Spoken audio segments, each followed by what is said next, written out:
Assalamualaikum warahmatullahi wabarakatuh. Ya, Boboto, selamat malam.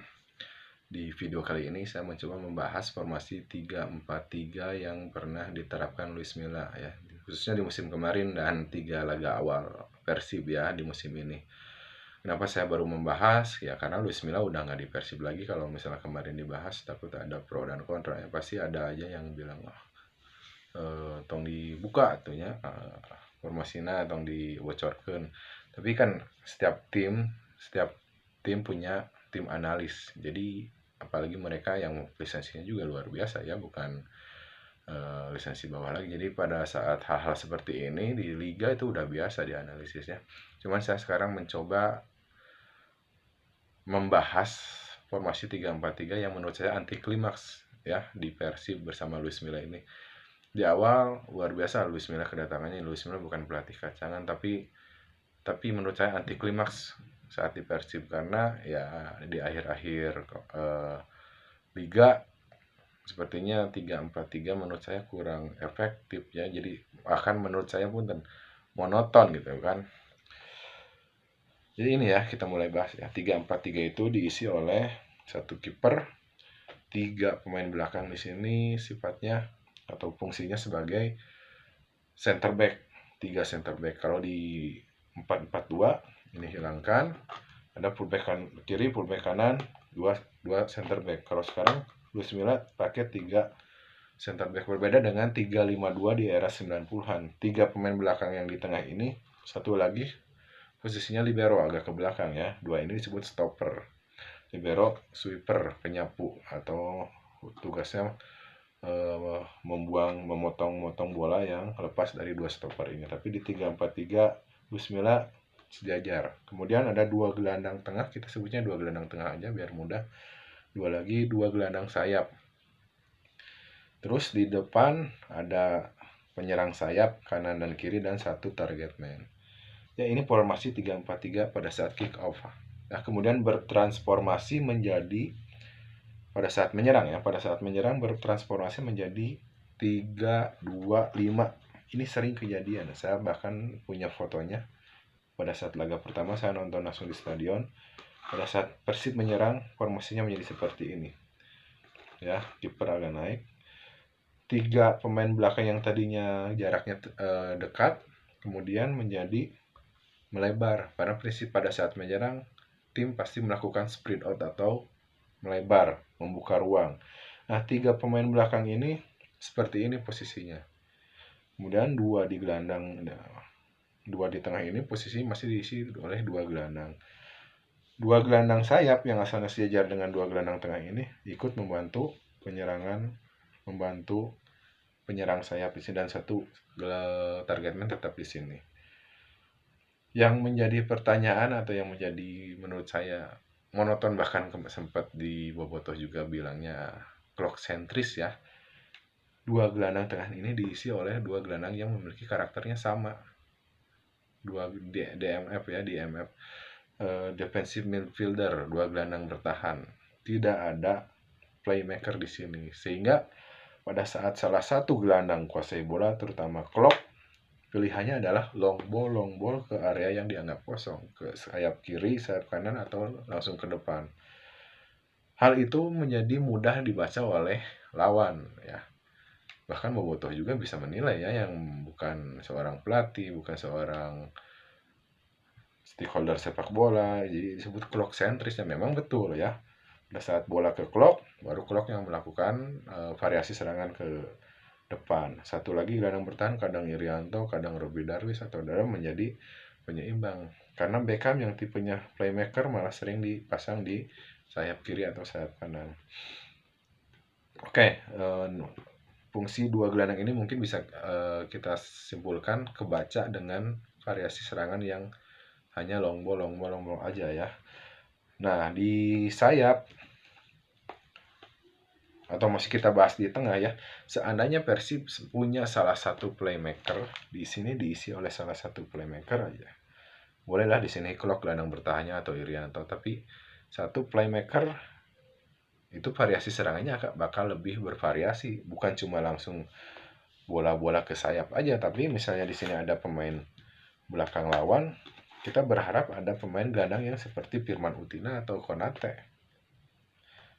Ya, pada saat dia kuasai bola, ingat semifinal lawan Arema di perpanjangan waktu babak pertama, Konate ngasih bola ke sini di antara dua pemain lawan Arema. Ya, kemudian Atep muncul, flashing, jadi gol. Ya, itu variasi serangan yang luar biasa. Jadi nggak cuma long ball aja ke kiri, terus Firman Utina juga melakukan hal yang sama di area tengah ini ya. Firman Utina memberikan umpan ke M. Ridwan pada saat final melawan Persipura. M. Ridwan muncul jadi gol di final ya, di final lawan Persipura. Tapi di gelandang Persib musim kemarin ya, pada saat 3-4-3 yang diisi dua di AMF ini, ya variasi serangannya hanya long ball aja. Bahkan seandainya ada Firman, misalnya ada pemain sekelas Firman atau Konate, ketika mentok bola long ball montok untuk memberikan bola-bola ke tiga pemain di depan, mereka punya kemampuan destroyer atau merusak pertahanan lawan dengan solorannya. Jadi bisa soloran atau bisa melakukan tendangan-tendangan jarak jauh. Ya, sayang Persib nggak punya gelandang yang seperti itu. Nah, fungsi dua gelandang ini ada samanya dengan fungsi di formasinya Kang Janur. Kalau di kanan dulu ada fullbacknya Supardi, di sini M. Ridwan ya. Kombinasi yang sangat luar biasa di posisi ini. Di tim Luis Milla juga sering ya seperti ini, misalnya penyerang sayap dapat bola, gelandang sayapnya masuk untuk memberikan untuk membuka ruang dan mencoba untuk melakukan final pass crossing ke striker. Tapi kemampuan sayap-sayap Persib tidak ditunjang dengan punten. Menurut saya ya, yang cuman komentator lah gitu, so tahu gitu kan, tidak ditunjang dengan kualitas crossing yang bagus. Jarang sekali Persib menciptakan gol dari sayap gitu, dari proses crossing sayap. Padahal kalau misalnya pemain itu tidak memiliki crossing yang baik, bisa ditutupi dengan kemampuan lain dengan masuk ke area tengah sini ya, kemudian melakukan tusukan ke dalam lalu cutback. Saya pernah podcast dengan Atantan. Jujur waktu itu saya sering lihat latihan Persib, Atantan crossingnya selalu gagal gitu kan, saya bilang gitu kan. Atantan ketawa, memang kemampuan crossing Atantan mengakui tidak sebagus gitu yang lain misalnya ya. Tapi Atantan cerdas ya, dia menutupi kekurangannya dengan sering melakukan tusukan ke dalam terus cutback. Lawan Arema di Jalak Harupat, saya nonton waktu Persib kalah 2-0 dulu oleh Arema, gol Samsul Arif ya di awal-awal. Terus Tantan masuk bikin perubahan dengan melakukan 2 assist ya, seperti itu, masuk ke dalam ke Konate sama Firman Utina kalau nggak salah ya. Jadi menang ya, Persib comeback. Nah, di tim Persib era Luis Milla tidak ada pemain yang melakukan hal seperti itu, masuk ke dalam cutback atau crossing, seperti cutback lagi crossing. Jadi variasi serangan masih itu aja, coba crossing tapi final passnya bisa dimentahkan lawan, terus-terusan seperti itu ya. Lawan udah bisa membaca gitu kan, apalagi di tengah mentok cuman bisa crossing ke kanan kiri, long ball kiri kanan, nggak ada variasi, nggak ada keberanian buat syuting jarak jauh misalnya, sehingga lawan bisa mudah untuk menutup Persib pada saat melakukan serangan. Apalagi kalau kita perhatikan ya, di laga awal kemarin Liga, box area ini penuh oleh para pemain lawan, bahkan striker juga sampai turun ke sepertiga pertahanan lawan. Waktu lawan pertama lawan apa ya, lupa lagi, sebelum lawan Dewa yang kedua ya. Semua pemain lawan menunggu di sini dan di sini ya, untuk memblok crossing dari dua sayap Persib dan juga untuk menghalau bola di area box area, di area kotak penalti lawan. Itu menurut saya kurangnya variasi serangan versi pada saat melakukan penyerangan, karena kita nggak punya gelandang yang kreatif, nggak punya gelandang serang. Kita cuma punya dua gelandang yang bertipe sama. Mungkin maksud Luis Milla ya pada saat transisi, ketika gagal menyerang kan 5 pemain ini ya pada saat melakukan penyerangan. Tapi pada saat gagal misalnya, Luis Milla nggak khawatir karena kita di tengahnya punya dua gelandang yang bisa menghandle ini, bisa menyeimbangkan, bisa mengcover posisi-posisi yang terlambat untuk turun misalnya ya, untuk transisi. Tapi pada saat melakukan serangan ya gitu-gitu aja gitu kan, kita nggak ngelihat permainan cantik lah seperti di timnas. Karena kan ada Evan Dimas ya yang kreator serangannya, tapi di Persib Beckham malah sering dipasang di sayap misalnya. Terus kita bahas transisi pada saat bertahan. Ini pada saat menyerang dari 3-4-3 menjadi 3-2-5 ya. Nah, pada saat bertahan posisinya menjadi 5 4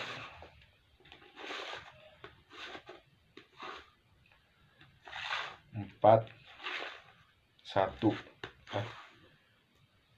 5-4-1 pada saat bertahan. Ini bagus. Maksud Luis Milla ya untuk pertahanannya biar kokoh. Benar nggak? Kalau di 4-3-3, 4-4-2 yang menjadi pemain yang ada di posisi ini tetap 4 orang, tapi di 3-4-3 Luis Milla menjadi 5 pemain. Yang tadinya ini jaraknya agak jauh, pada saat bertahan ya dekat, center back-nya bahkan 3. Kalau misalnya di 4-3-3, 4-4-2 seperti ini, 4 pemain belakang, tapi pada saat 3-4-3 menjadi 5 pemain belakang. Tapi masalahnya, 2 fullback yang mengisi pertahanan di kiri dan di kanan adalah pemain yang memiliki naluri menyerang yang tinggi dibanding bertahan.